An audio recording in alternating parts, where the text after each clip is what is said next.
Listen, this story doesn't start with love. It starts with suspicion.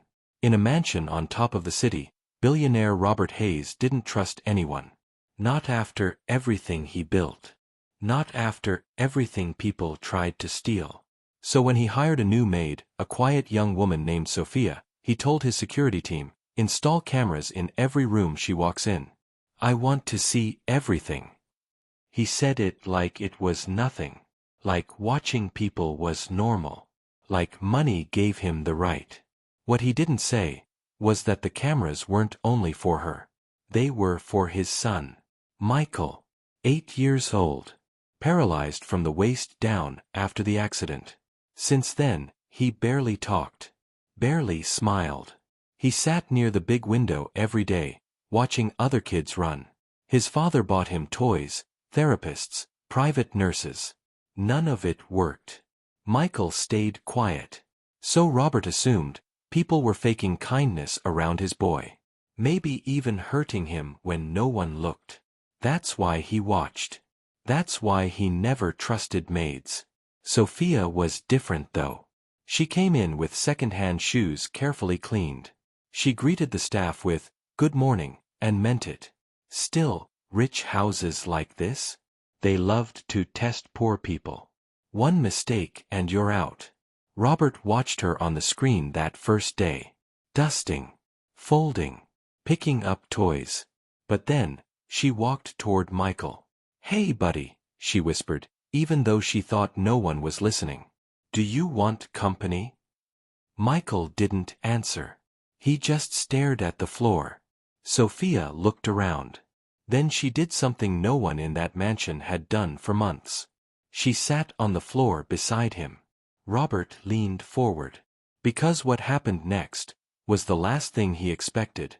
Robert Hayes didn't become a billionaire by trusting smiles. He made his empire in real estate, contracts, and courtrooms where people lied with perfect teeth. At home, he did the same thing. He controlled. He monitored. He protected what was his. His mansion looked beautiful on the outside. Marble floors, crystal chandeliers, fresh lilies in the hallway. But behind the main study, in a room the staff never entered, there was a wall of screens. 12 of them. Each one showing a different corner of his house. Kitchen, playroom, hall, guest room, even his son's therapy room. "Check this angle," he told the head of security that morning. "I want a clear view of the maid whenever she's near Michael." "You think she'll steal, sir?" the guard asked. Robert's jaw tightened. "I think poor people do what poor people have to do." Downstairs, Sophia was listening to the older housekeeper, Evelyn, explain the rules. "Mr. Hayes likes things exact. No phones in the child's room. No loud speaking. Don't ask him personal questions," Evelyn said, wiping her hands on her apron. "And don't ever post about this house. He has fired 7 maids before you." Sophia nodded. "I understand. I really need this job." Her voice cracked on that last word. She swallowed it fast, hoping no one heard. But the camera did. Robert did. He zoomed in. She was maybe 25. Brown hair tied back. Uniform too big for her. The kind of girl who worked hard because no one ever gave her anything for free. Still, Robert's mind whispered, people can act. At noon, Evelyn led Sophia to the room with the big window. "This is Michael," Evelyn said gently. "He's a sweet boy. Doesn't talk much." Michael sat in his wheelchair, headphones around his neck, toy car on his lap. His eyes flicked up for half a second, then down again. He didn't care who came and went. Most of them left anyway. Sophia stepped forward slowly. "Hi, Michael. I'm Sophia. I can help around, okay?" No answer. "Would you like some music?" she tried again. "Or, I can tell you a story. I know lots of stories." Still no answer. On the screen upstairs, Robert sighed. "Same thing," he muttered. "They either baby him or ignore him." But then, on camera, Sophia did something different. She looked at the expensive armchair next to him, and didn't sit there. She lowered herself to the cold floor, right beside his wheelchair, until her eyes were level with his. Outside, a gust of wind rattled the glass. Inside, the house fell quiet. In the security room, Robert leaned closer to the screen. Because Michael's fingers, the ones that almost never moved, twitched. It wasn't big. It wasn't a miracle. But it was a response. And for a boy the doctor said was emotionally withdrawn, even a tiny move was thunder. Robert froze. Was it the camera glitching? Or was his son actually reacting to her? He turned up the volume, as if sound could explain feelings. What was she doing right? That all his money couldn't. Sophia pretended not to notice the cameras. Of course she saw them. No one installs tiny black circles in corners for decoration. But poor people learn to work under eyes. At factories. At schools. In rich people's kitchens. You act normal. You move with dignity. You let them watch. After lunch, she wheeled Michael to the garden doors. "Can we go out?" she asked Evelyn. Evelyn hesitated. Mr. Hayes doesn't like him outside for long. He says it's unsafe. Sophia looked at the boy, then at the sunlight. "Just 5 minutes." Evelyn sighed. "Fine. But stay on the patio. And don't scratch the door. It's imported." The patio overlooked acres of green. Gardeners trimming hedges. Fountains. A far-off tennis court that no one used. Michael stared like it was another planet. "You like it?" Sophia whispered. His lips parted. Robert watched from upstairs. The wind caught Sophia's hair. She pushed the chair to the edge, where Michael could smell the grass. "You know," she said, voice low, "when I was little, we lived in a one-room place near the market. 5 people. 1 fan. No view. I used to climb on the roof just to see the sky." Michael blinked. His head turned ever so slightly towards her. "So if you don't feel like talking, it's okay. We can just look together." Inside the house, not everyone liked her softness. "New girl thinks she's special," murmured one of the senior maids. "What do you expect?" Another scoffed.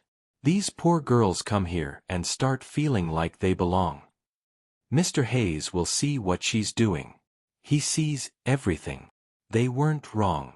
That evening, Robert called Sophia to the study. She came in, hands folded. "Yes, sir." He didn't offer her a seat. "I hired you to clean. Not to take my son outside without permission." There it was, the divide. Rich voice. Poor eyes. "I'm sorry, sir," Sophia said quietly. "He just needed some air." "He needs safety," Robert snapped. "You don't know what he needs." Silence. Only the ticking clock. Sophia lifted her gaze. Not rude. Not angry. Just honest. "With respect, sir, when was the last time you sat on the floor with him?"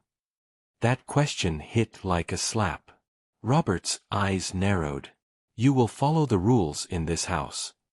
"Yes, sir," she said. "But I will also treat Michael like a person, not a project." She left. Robert's fists tightened around the armrest. How dare she? A maid with worn shoes telling him how to father his son? But the moment she stepped back into Michael's room, the boy's eyes lit up. On the monitor, Robert saw it. His son, the child who barely reacted to his father, actually smiled. A small, shaky, unsure smile. And then Michael did something he never did when his father was there. He reached his hand towards her. The camera caught it in perfect clarity, his thin fingers stretching, asking for connection. Sophia gasped softly and rushed closer. Robert's throat burned. Was his son choosing her over him? His palm hovered over the keyboard, ready to speak through the intercom, to stop it, but he didn't. What was she giving his son that he couldn't buy? The next days slipped into a new rhythm. Sophia arrived early, always with something different.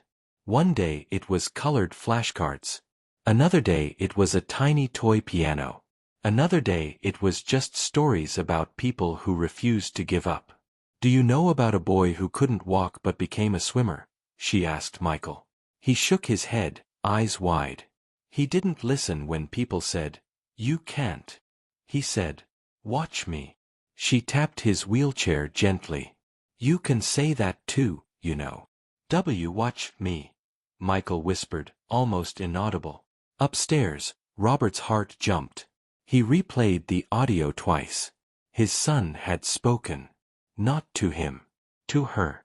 He called the doctor immediately. "Why is he talking to the maid and not to me?" The doctor was calm. "Children respond to safety, Mr. Hayes.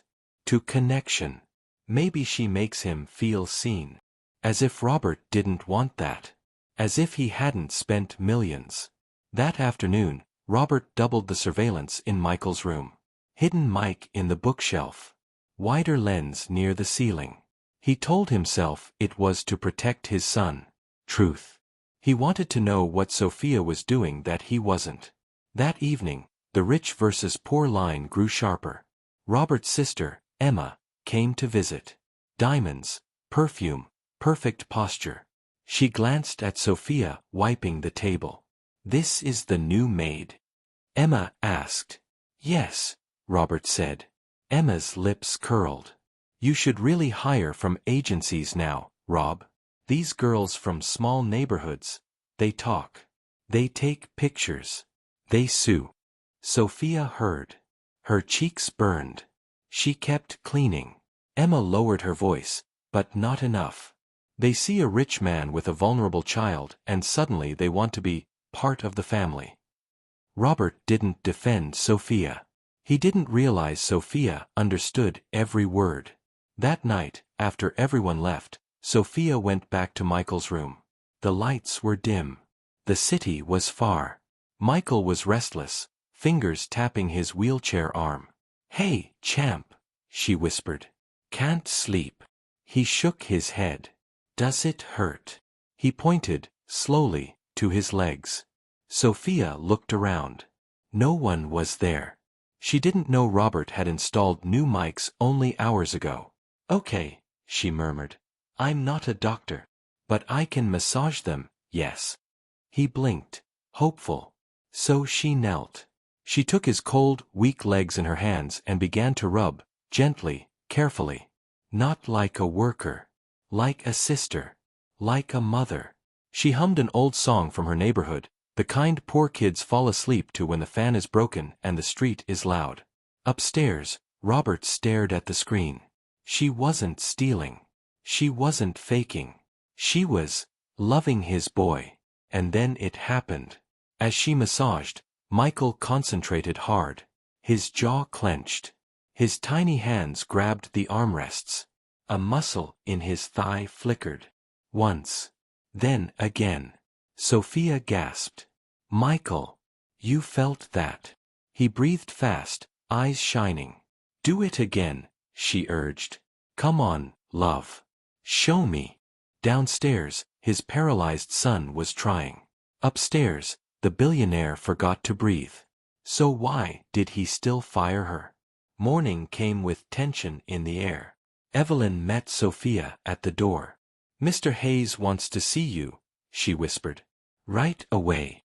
Sophia wiped her palms on her uniform and walked to the study. Robert was already there, suit on, eyes hard. On his desk, one of the camera screenshots was printed, Sophia kneeling by Michael's legs. He tapped the photo. "Explain this." Sophia blinked. "He was in pain. I was helping." "You are not a therapist," Robert said coldly. "You are hired help. What if you injured him? What if you caused a spasm? Do you realize what people could say? Billionaires made damages paralyzed child. Do you know how fast that will spread?" There it was again, the fear of poor people's mistakes. Sophia swallowed. Or they could say, Billionaire's Maid is the only one who touched the boy with love. Robert's eyes flashed. "You think I don't love my son? I think you love him the way money loves," she said softly. From a distance. In reports. In receipts. But children need warm hands, sir. Silence. He hated that her words hurt because they were true. I can't have staff disobeying me, he said finally. This house runs on structure. If you can't follow that, you can collect your payment for this week and leave. The words slammed into her. But sir, Michael needs consistency. My son needs safety. Robert snapped. You don't know the world I move in. There are people waiting to use him against me. I will not risk it because one kind, sentimental maid thinks she knows better. His voice echoed. Down the hall, Michael heard shouting. Sophia's eyes filled, but she didn't let the tears fall. Poor girls learn that too. Understood, sir. She turned to go.